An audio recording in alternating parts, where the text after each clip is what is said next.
Bismillahirrahmanirrahim. Assalamualaikum warahmatullahi wabarakatuh.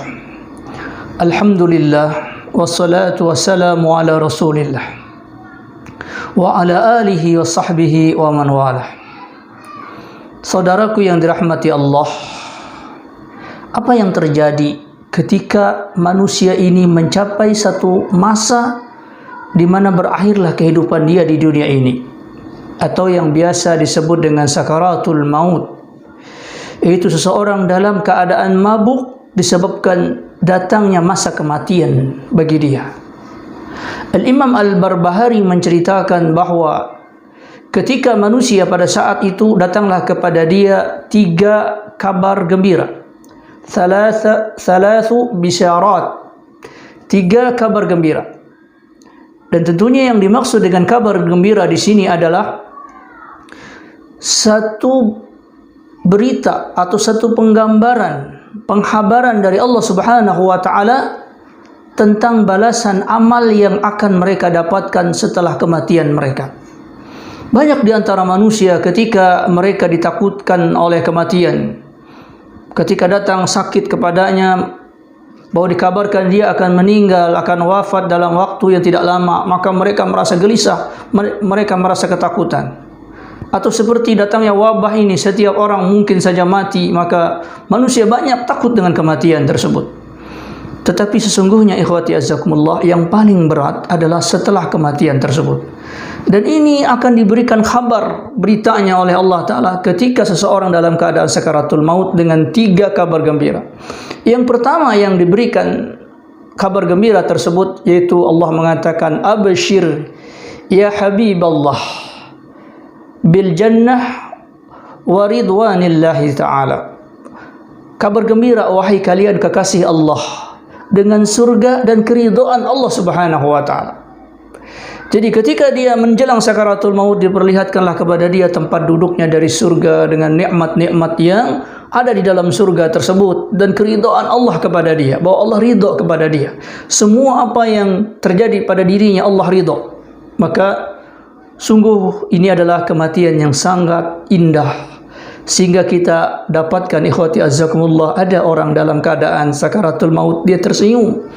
Bahkan ketika nyawanya telah berpisah dengan ruhnya, jasadnya, ruhnya berpisah dengan jasadnya, kita dapatkan sisa-sisa senyum tersungging di mulutnya, karena dia bergembira dengan kabar gembira yang datang dari Allah Ta'ala, yaitu dengan keridhaan Allah dan surganya. Ini yang pertama.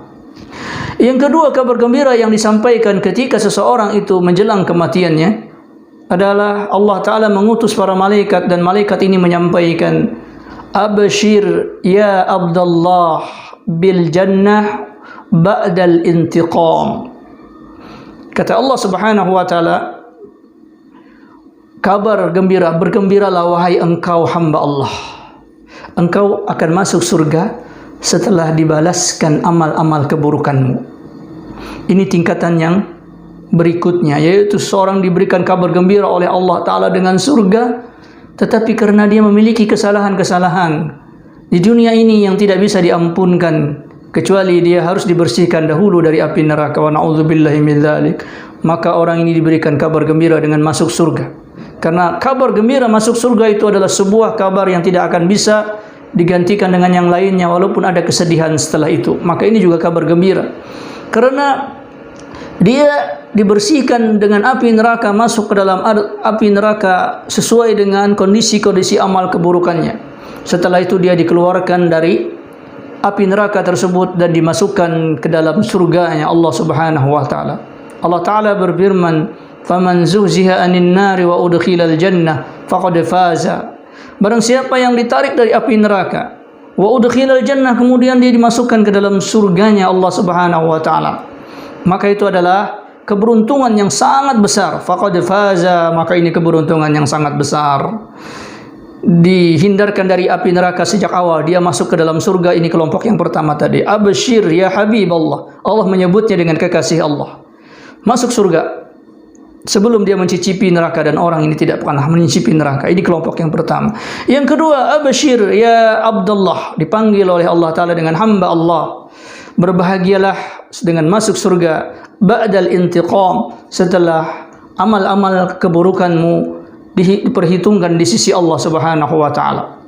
Kemudian ikhwati azakumullah, kabar gembira yang berikutnya, dan ini sesungguhnya adalah kabar gembira yang merupakan sebuah ejekan, yaitu kabar gembira tentang azab api neraka. Seakan-akan Allah mengatakan, inilah kabar gembira dari amalmu, engkau akan masuk ke dalam neraka, wa na'udzubillahi min dzalik. Maka Allah pun mengutus para malaikat dan mengatakan kepada orang yang akan meninggal ini, abshir ya adu Allah, abshir ya adu Allah, kabar gembira kalian wahai musuh Allah, bin nari, dengan api neraka, wa ghadabillah, dan kemurkaan Allah Ta'ala. Orang ini diberikan kabar gembira sebagai ejekan kepada dia, engkau akan diberikan kepada kabar gembira dengan api neraka dan kemurkaan Allah Ta'ala.